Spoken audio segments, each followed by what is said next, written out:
My name is R. Keith Andrews. I am a spiritual guide and paranormal adept. The journey continues today on May 31st, 2025 at approximately 9 p.m. PST. Now, I've made it my life's journey to remind people that working together, we can make this a better world for virtually everybody. I build myself as a spiritual guide because the tools I offer are the exact same tools I personally use in my own day-to-day life, and the philosophies of life I talk about are the same philosophies I use today to make all of my virtually every decision I make. With this in mind, I know these tools will work for you because they continue working for me and have literally worked for thousands of other people over the years with varying degrees of success depending on their own personal efforts. Now, before we get into it, I was going to say we're just not doing right. There we go. Now, before we get into it, hats off to Storm, who is our primary moderator, and he is the one that keeps the technology running, as well as managing to keep the problem children out of the chat room. Because one of the biggest things that we do strive for here is to keep this a safe place for everybody. And rest assured, Storm has a phenomenal capacity to spot the problem children.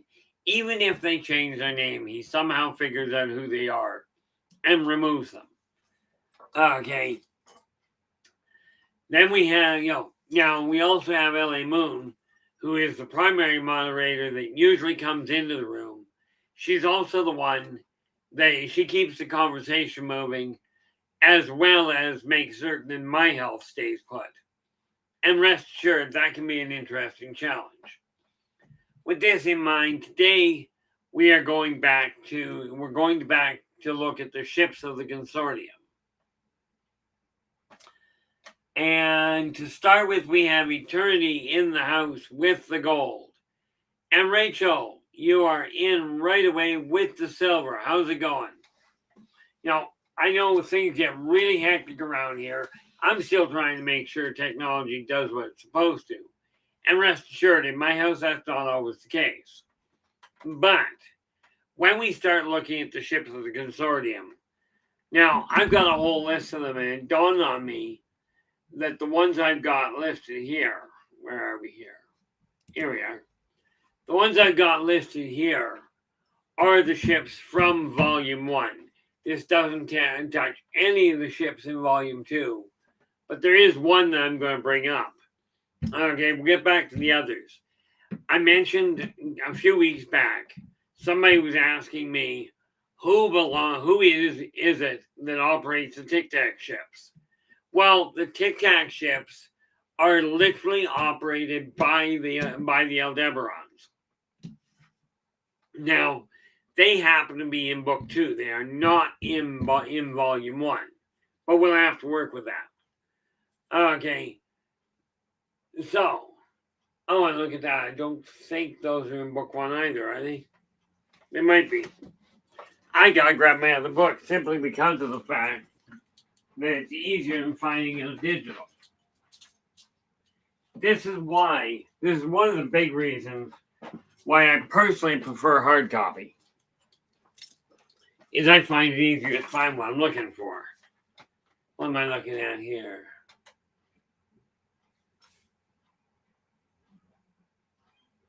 They are not. That's always fun.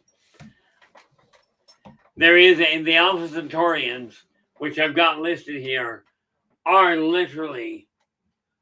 I didn't get all of them. Anyway, the Alpha Centaurians have a three-sided pyramid shaped ship. Now, I will tell you, that particular ship can maneuver at speeds you wouldn't believe. Okay, it's a very different configuration. One of the biggest things I do know about it is because of the way it's built. Any sort of light-based or photonic-based weaponry going up against it literally bounces. So you got, their opponents do have some interesting problems. But you take a look at them now. Where are we here? Well, because I've got a whole list of them here. And again, guys, if you've got questions or if you've got concerns, absolutely ask. Now, what do we got?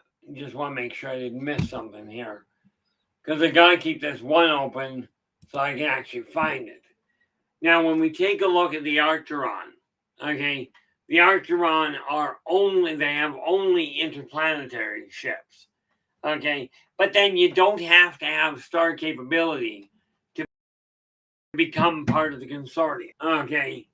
Now, this is one of those neat ships. They are the Aura have an egg-shaped ship, but the neat part about it is it's got a translucent hull, and you can actually see inside the nesting tree that they operate from. Now, humans and most of the bipedal species tend to have a ship that it has some sort of a bridge, if you will, where multiple people sit around. You've seen the space shows, things like Space 1999. Well, that goes back a while. You know, Star Trek, Star Frontiers. There's a lot of Star Frontiers is not a movie yet, but many of the bipedal species have basically a room that's how they operate their ship. The Aura, who tend to, they've literally got a nesting tree in the middle of it, and it's literally body weight and maneuvering from that standpoint with their feet that actually controls the ship's operations. Which, needless to say, humans are not really well suited to operate a ship like that. And trying to reverse engineer it, good luck on that one. You know, humans have this brilliant idea that they can reverse engineer anything. Well, they can't even get into a core lock ship. Okay, now when we start looking at the cigar-shaped ships, you gotta look at the window configuration, because the ones that are solid silver, okay, they've got no picture, no windows at all. Those are Pleiadian. Now, you'll never see a Pleiadian on Earth, because the pure blood will die in the atmosphere. Okay, now hybrids you'll absolutely find, but the Pleiadian have a cylindrical shaped ship. Then we take a look now. Where is it? I believe it is the Sarkon. Where are they? Of course, I don't have them in here. So we go down to there. Strazazians have a cigar-shaped ship, but it's got two banks of windows. Okay, and I think it's the Sarkon that have one. Yeah, what do I got here? I really should organize this a little better. In all fairness. Now, I don't know if you guys have seen these ones. There is a ship out there that looks basically like a horizontal snowflake. Okay, now these are run by the Vegan. Now, the neat part about these particular ships is each part of the snowflake can break apart into an independent ship. Okay, this gives you let's try English, shall we? An upper hand in stellar warfare, because you come in with one ship and all of a sudden it comes apart. You can't just blow them apart by hitting the magazine or by hitting the engine, because they're operated by so many different engines. It's a little tricky. Now that's the Pleiadian sets. I've got to pull up this one. Where are we here? Volume 2. This has got to have the Sarkon. Let's try it this way.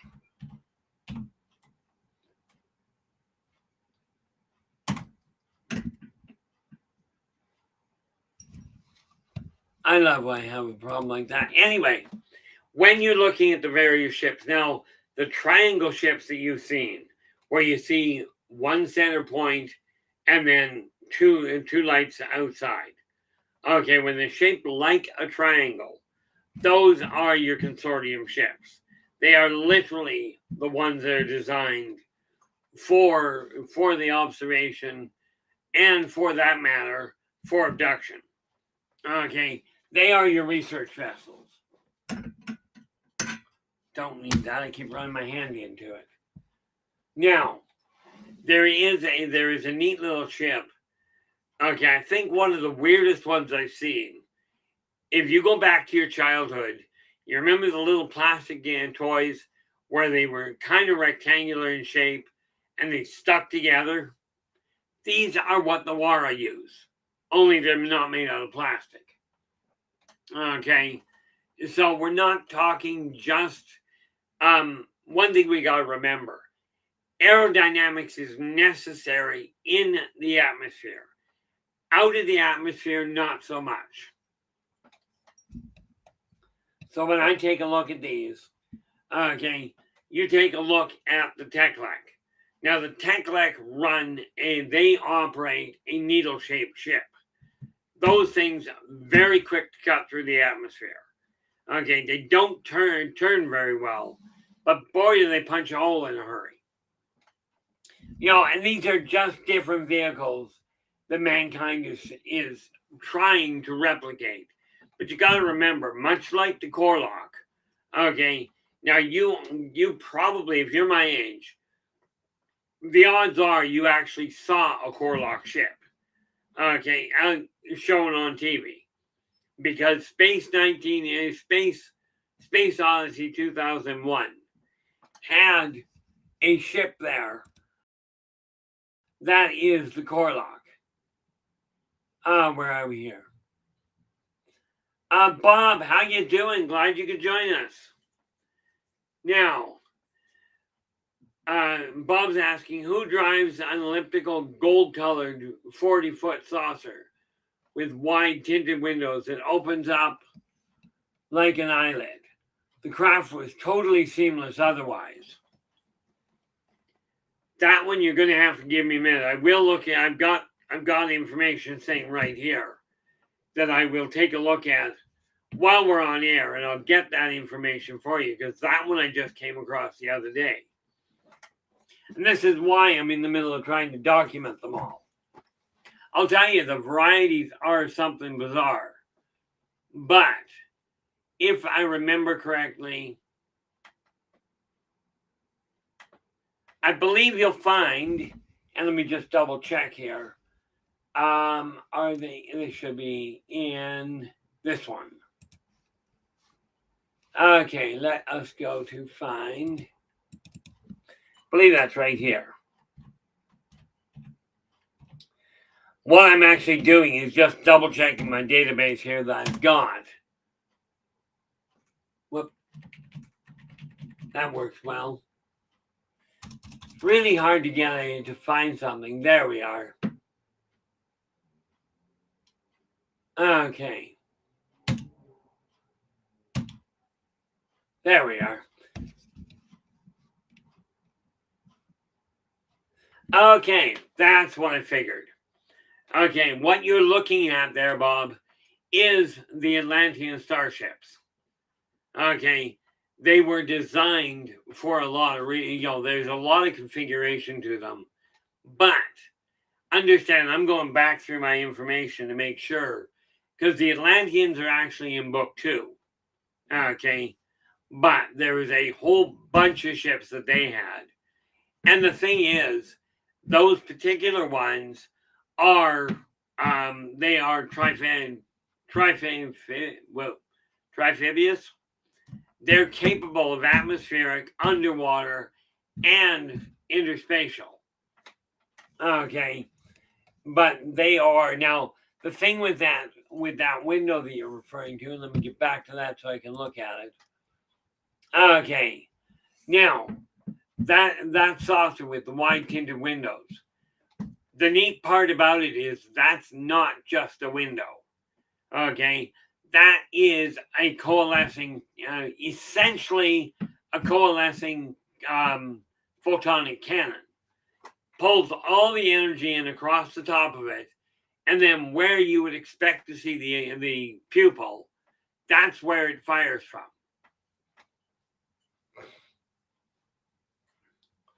Okay, now the neat part about it is those guys have been around for, well, frankly, they were around way back. Well, you know of Atlantis, obviously.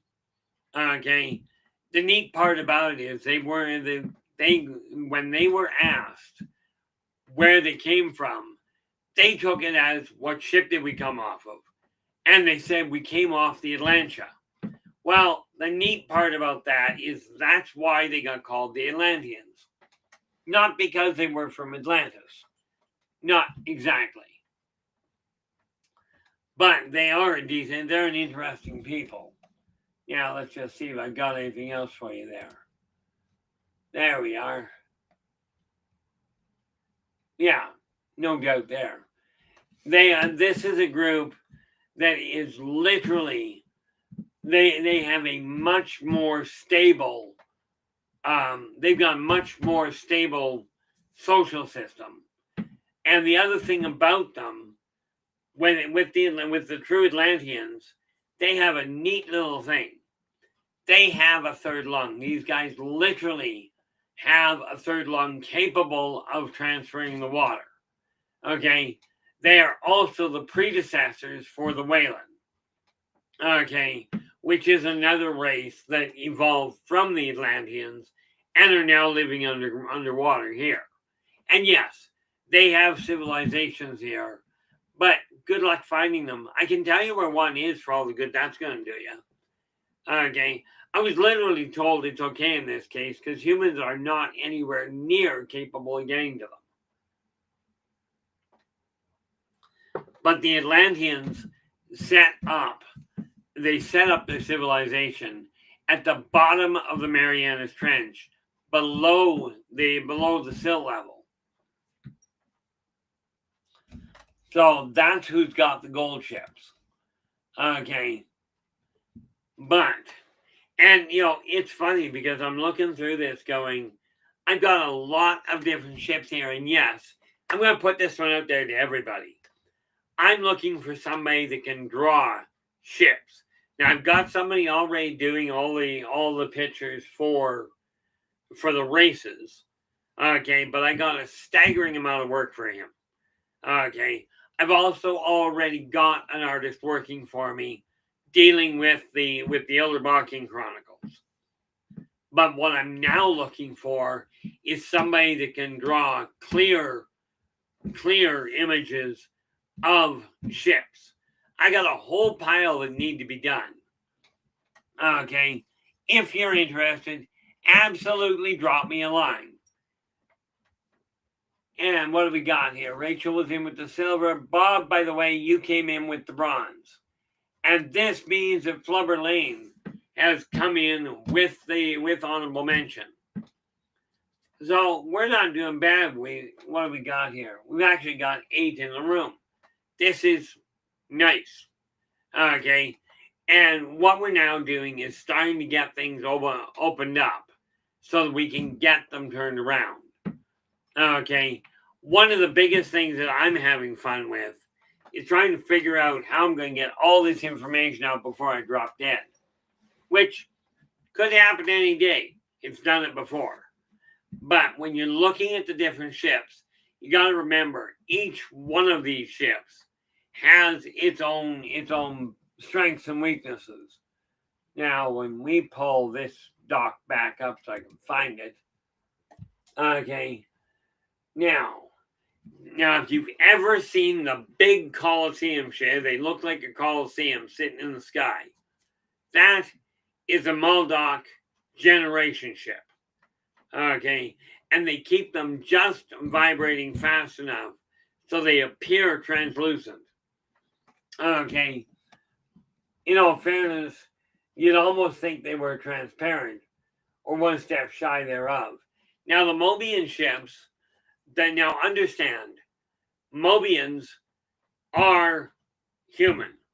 Okay, 50,000 years ago, the Mobians left Earth and colonized a planet on the far side of the sun called Mobius.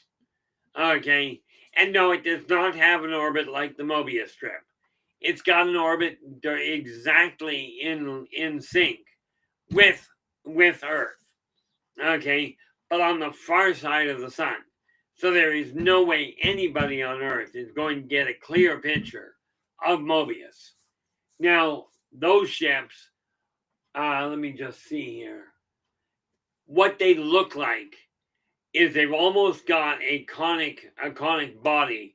And then, of course, they got the wings extended. Now, unfortunately, I do not have pictures for you right now.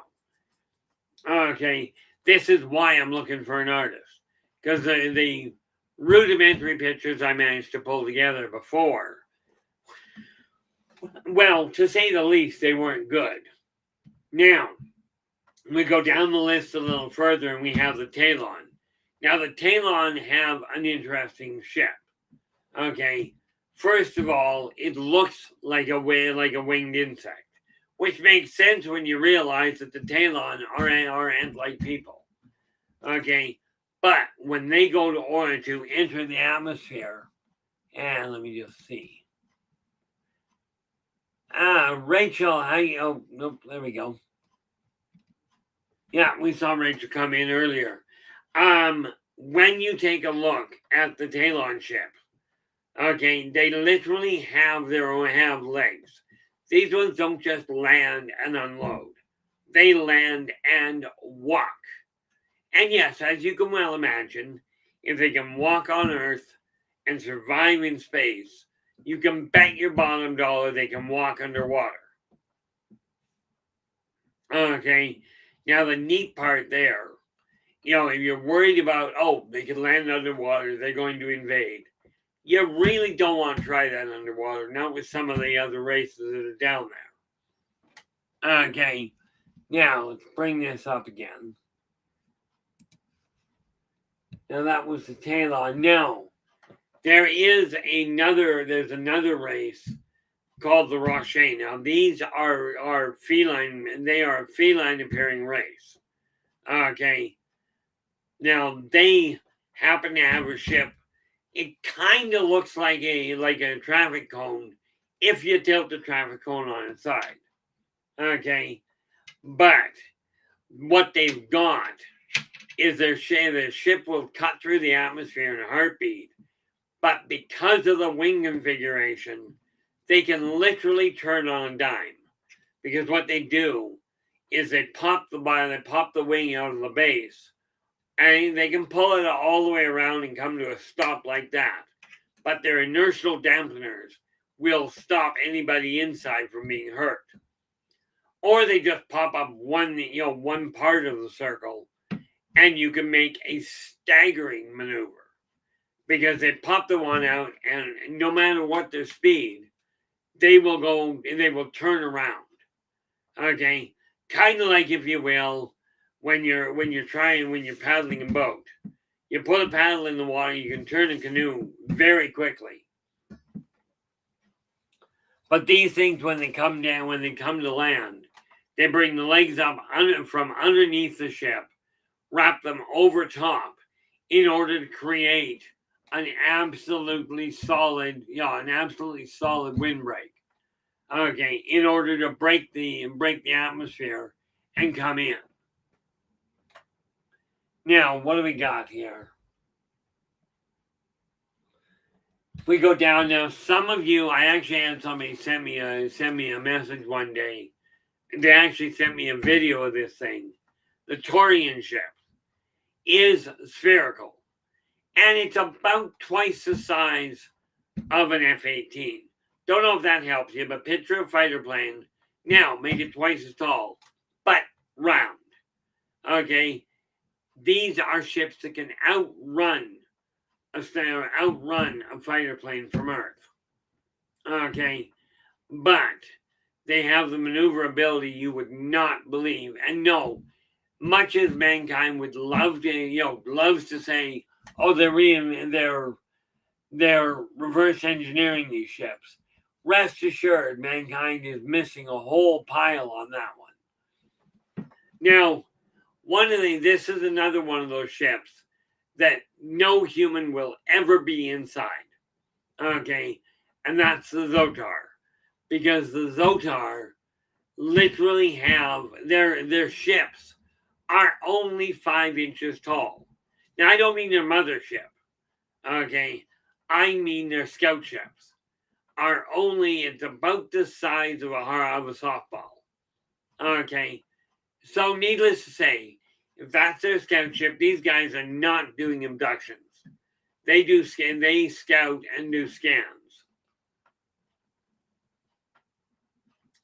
Now it's funny with these guys, literally, with humans, if you go to an amusement park, they tell you, oh, if you're this tall, you can't get on that ride. It's because of the fact, for humans, if you're too tall, you're going to hurt your head on the back of the roller coaster. Well, with the Zotar, it's not a question of you're not permitted. If you're taller than 3 inches, you can't physically get in a scout ship. Well, technically you could, if you were either pushed in there by somebody else, at which point you're not going to be operating it, or a phenomenal contortionist. Now, what are we looking at here? Oh, yes. I'm just noticing with the Talon, okay, their big ships have the legs and the wings, by the way. So do their fighter pilot and their fighter ships. But the fighter ships, for some weird reason, are a whole lot smaller. Okay, but as you can well imagine, they do only have and they've only got a couple of doors that open. It almost looks like a honeycomb. Like, I'm referring to the configuration. The ship itself, I've already described. But when you go around the hull of the ship, that's where you find these little irises that the fighter ships can come out of. And the dangerous part there, every other race except the Talon, when they go into ship-to-ship combat, they will be firing some form of weapon. Okay, the Talon latch onto the ship and dismember it. Okay, now needless to say, this creates a problem. It also gives them a massively upper hand in ship-to-ship combat, especially when you consider they also have, like, all of their gear is targeted the same way. So you got the big ships that have the 6 legs that they can walk on. They've got the fighter ships that have 6 legs that literally will latch onto a opposing ship. And utilizing various different technologies, they will cut the ship apart while in flight, by the way. And this is why you really don't want to tangle with them in an atmosphere. And then you've got their amplification suits, which are their armor. Now, humans, for obvious reasons, are not going to be able to wear Talon armor. Okay, something to do with the fact that Talon armor has 2 legs and 4 arms. And it's articulated so that it can operate like a Talon. Okay, all of the Talon ships are built in this same fashion. Needless to say, where you take other races, if they are coming in to board a planet, they're going to come down and they'll drop drop ships and what have you in order to bring their people onto the planet. The Talon land the motherships, and this is why you've never seen a Talon mothership land, because I'll tell you, it would be all over the news in a heartbeat. Now, we've talked about the Kamalians before, but the thing is, Kamalians don't have their own type of ship. Okay.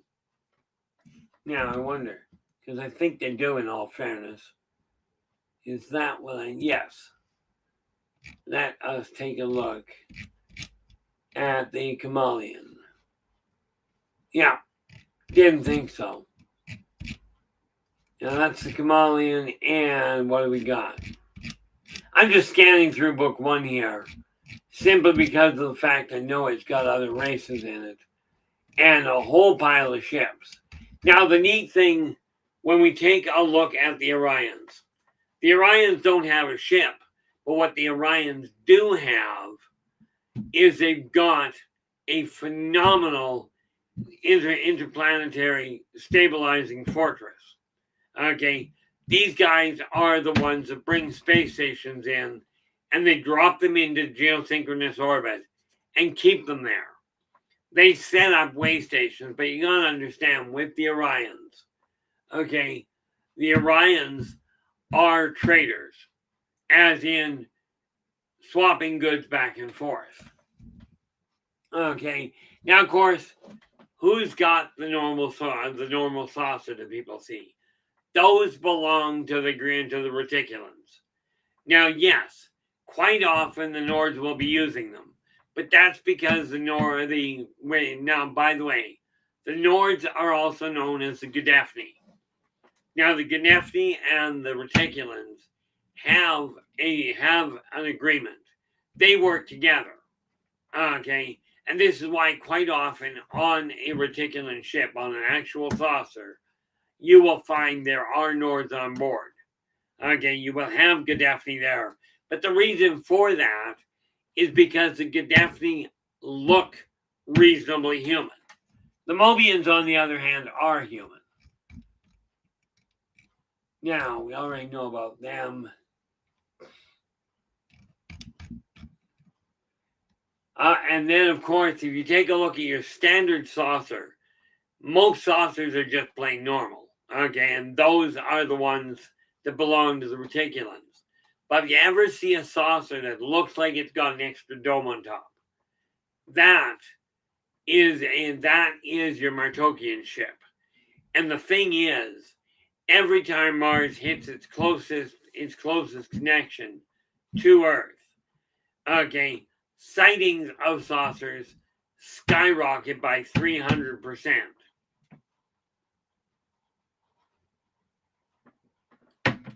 Now, let's just scroll up here and see what we got here.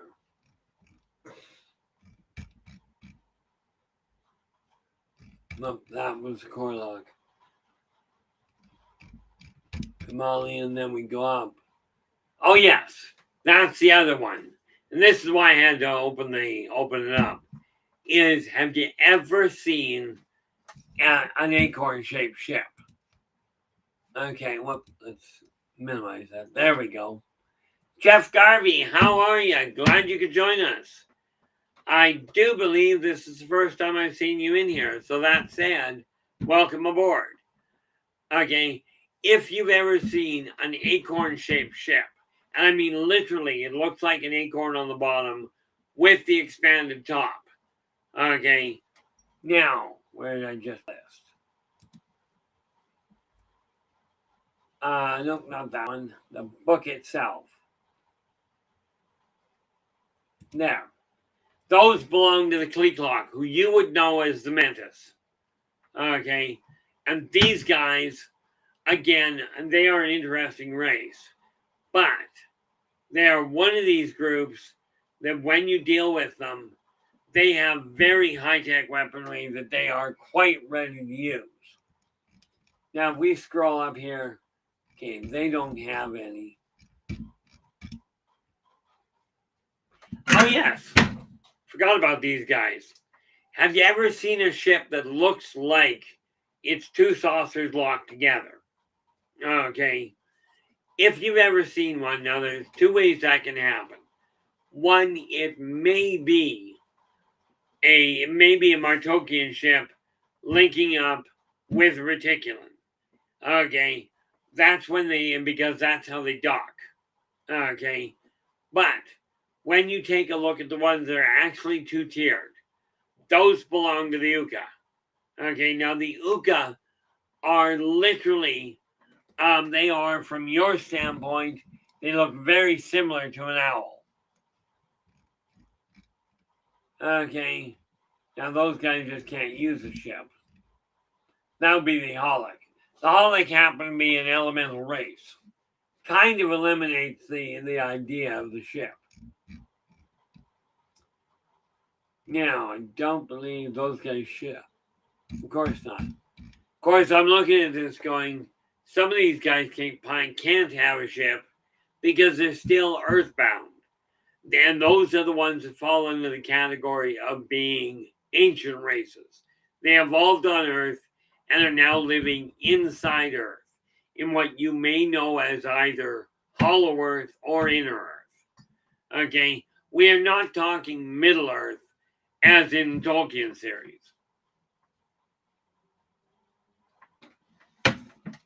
Let's scroll up a little more. Now, humans, I don't know if you're aware of this, but we have interplanetary ships now. Okay, and of course, there's going to be those of you that go, well, they don't show us. They don't show you a lot of things. Okay, but humans do have interplanetary. Okay, and those guys don't require them. Cordon don't bother. Cordon, by the way, we're going to be dealing with the Cordon, not their ships. But we're going to deal with the Cordon tomorrow. Okay, the Cordon are what you would call an Earth elemental. By the way, they also happen to be the early stage of a Gamoran. And not all Cordon, as a matter of fact, very few Cordon actually grow up to be Gamoran. Most of them stop at the elemental stage. Yeah, we go up here. They don't have them. Of course not. The Cheechak, by the way, now those are the ones those guys, you saw them in a movie called Alien. Okay. These are the guys that have built-in acidic blood. Okay. So they don't have their own ship. They tend to commandeer what they can. The intriguing part of that is they don't even fly ships. They rely on others for that one. And we go up here and we don't require that. Of course, the Barandi, you don't want them on your ship anyway.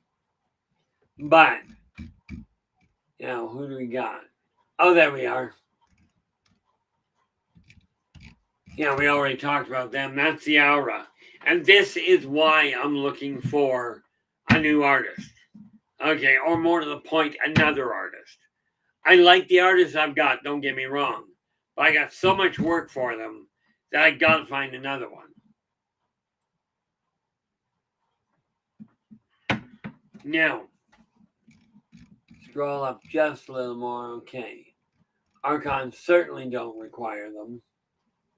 Oh, now, the Anunnaki. Understanding the Anunnaki evolved on Earth. But because of their size, as in they stand as much as 30 feet tall, they already knew there was no way they could stay on Earth. So they petitioned the Consortium to build them a ship to get them off. Okay, to get them off the planet.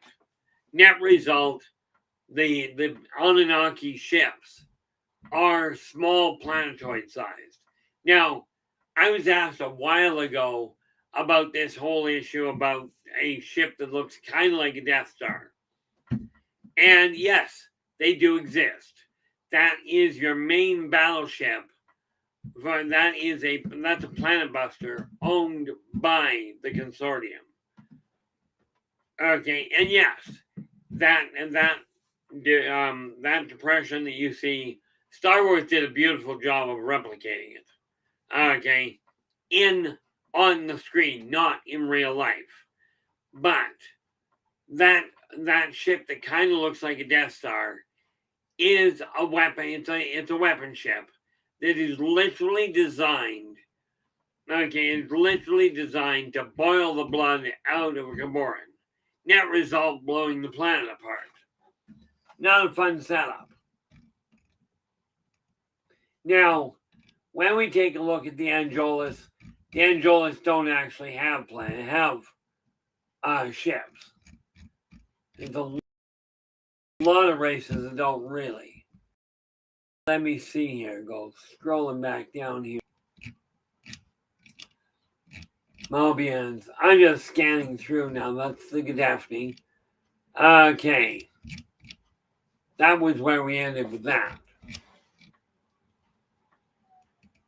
Now those guys shouldn't have. Nope. Who do those belong to? That's the Kinlar. Now the Kinlar, again, they have an interesting setup because of their size. Okay, they don't actually operate ships.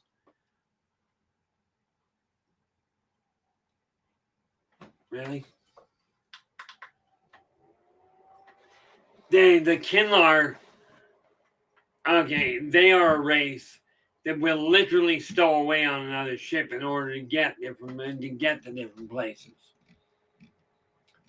Now, Rocher, they've got the cone shape.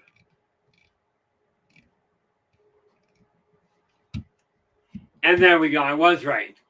The Sarkon are the other race that has a cylindrical ship.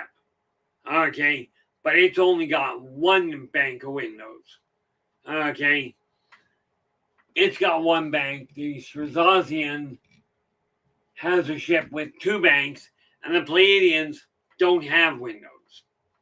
Okay, so when you see a cigar-shaped ship, be certain to note the number of apparent windows that it's got.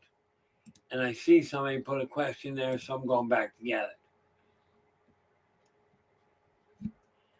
The short answer there, Operation, and by the way, welcome aboard.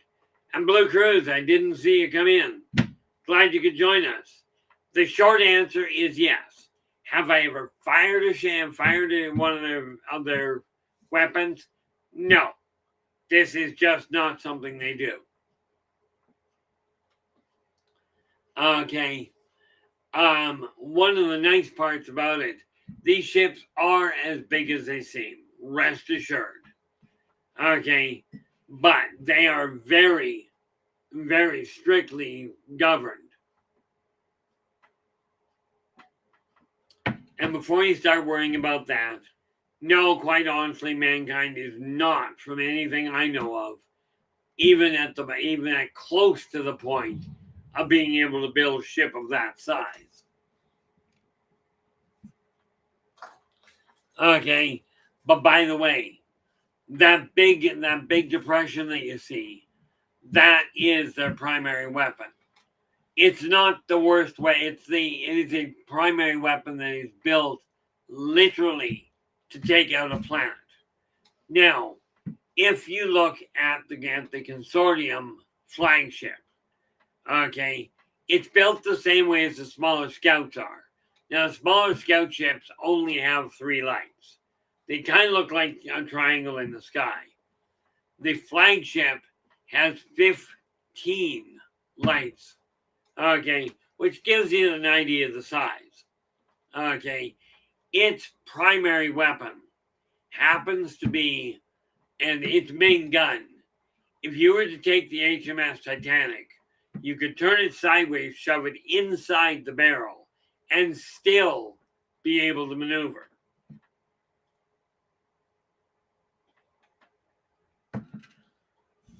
You know, what are we looking at here? Now, let's go back to book 2 for half a second. That's book 1. That's volume 2. I'm just going to scroll down and see if we've got any others. Because I've got another, in book 2, I've got another 60 races I'm working on. Oh, yes. When you take a look at the Udina, okay, if you watch the movie Arrival, okay, those big cylindrical shaped ships, those belong to the Udina. And there's a neat thing about them. Okay, the ink bubbles that they show you that they work with as far as the language goes, that's incomplete because the bubbles they create are literally written three-dimensional.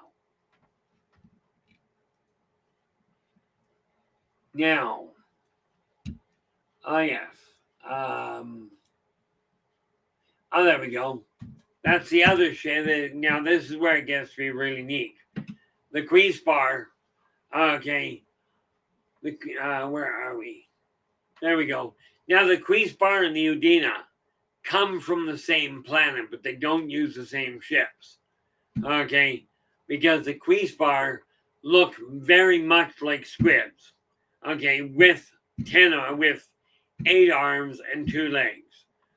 The Udina only have 7. Okay, but the other neat part about it is when you look at the Queespar, yes, they've got a iconic ship, but they also have a corkscrew. Essentially, it's a hull-mounted drill, and when they go to take out a ship, these guys will ram into a ship, punch a hole, and of course they don't bother with this whole idea of let's get a boarding tube. Okay, they punch a hole, and once they've punched the hole through the hull, it's completely sealed because the ship's in the way. Then they open up the front and board. Now, this is not going to end well for most people. And I'm just going to, oh yes. When you take a look at the Ennead, okay, and of course the Ennead I've got in book 2. I'm going through book 2 right now. The Ennead have pyramidal shaped ships. These ones are 4-sided. Okay, and the neat part there is when you take a look at the hieroglyphs in the various pyramids. Okay, and I don't know if humans have figured this out yet, but there is an energy in the hieroglyphs because that's also an active computer. Now, those should not.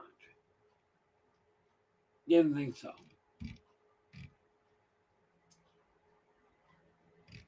Okay. I'm just scanning down through things to see what I've got here.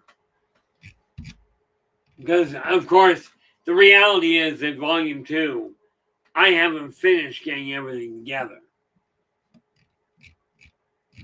Econ, lean econ, definitely don't. Oh, yeah, these guys are really neat. This is a ship that you're going to run into an interesting little problem trying to get into. What are we looking at here? The Hoan. Okay, the Oan they look like a jellyfish, and their ships are literally semi-solid. They're basically an elastic ship, built very much like using ionized water. Okay, this enables the ship to travel through some pretty hairy areas. Now, those guys don't. Oh yeah, and of course, now I'm sure you can understand why these guys don't have ships.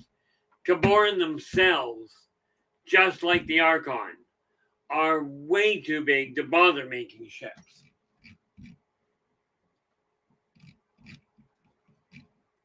Now,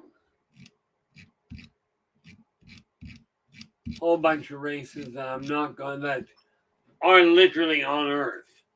Okay, I just decided I was going to take a look at this and see if I missed a few. Well, I figured I had.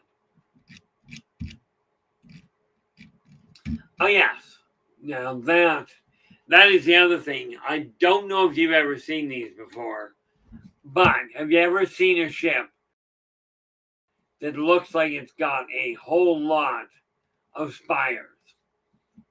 Okay, Like it's got bits and pieces jutting out in every direction. Again, it doesn't have to be aerodynamic because it's in outer space. But these are sensor ships used for long. They're also the communication vessels for the consortium. Now, the neat part about it, thanks very much for that, Jeff.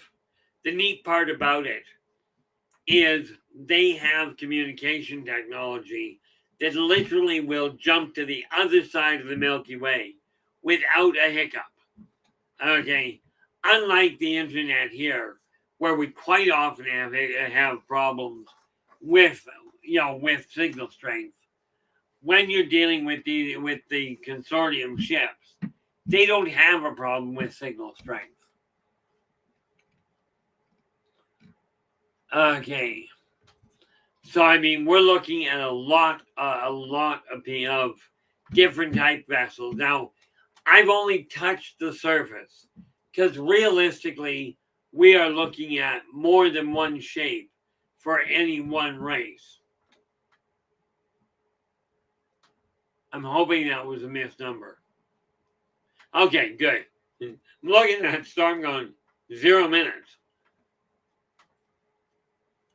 Well, this is going to sound really facetious here, Jeff.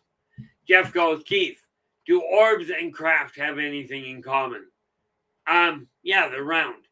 That said, many of the orbs are they're more often a one-person ship or a drone. Okay, and they're just simply designed for sensor for the most part. Okay, with the bigger orbs or the bigger spherical ships, like the Taurian. Okay, the Taurian ships. The Taurian ships are literally multi occupational. Operation goes are any of the smaller scout ships aerodynamics. Any one of the ones that are designed as an orb, absolutely. Now the Talon ships, which are the smaller Talon ships, which are the landing craft, are very aerodynamic. Okay, and even when you start taking a look at, and I believe it's the crease bar. So let me just double check that. Go back to that. And we take a look.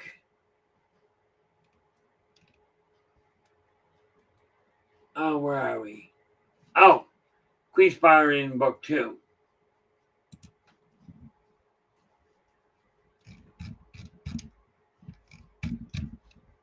Let's scroll that back up. I got good. This is why I write things down, guys. Because more often than not, I got way too much on the go to try and keep track of all of it. I'm still trying to figure out how I keep track of any of it, to be honest with you. Let's go back to scroll down here. And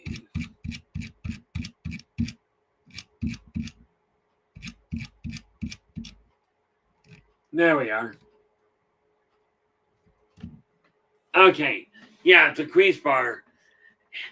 Now, much as they're shaped like a cone, because of two factors.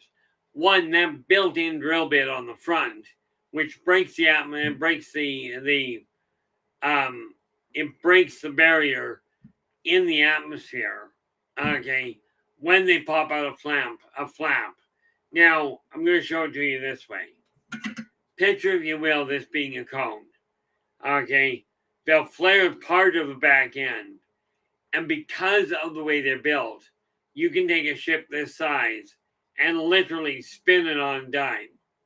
Now, you don't want them doing that because that drill bit that they've got on the nose of their ship is designed to cut through hull armor.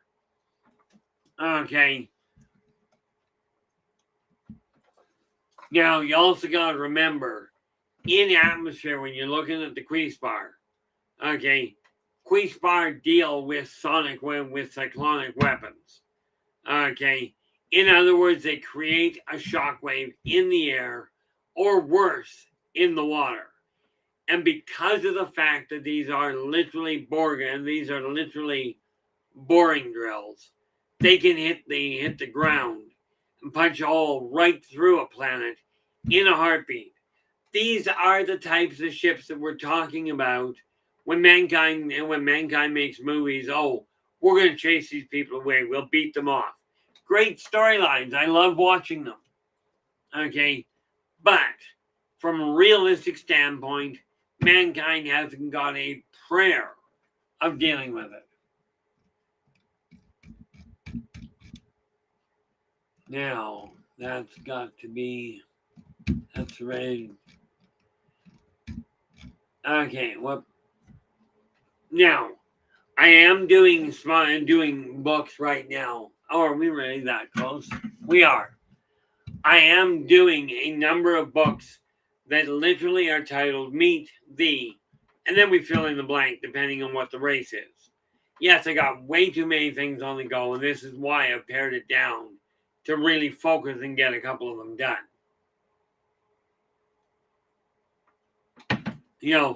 But let us get back down to here. And we are down to the 5-minute mark. So thanks very much for that, Storm. I really want to say thank you so very much for sharing your time with us tonight. Really appreciate it. Tomorrow, we will be dealing with the Gaboran and the Corydon and taking a look at them as a species. Okay.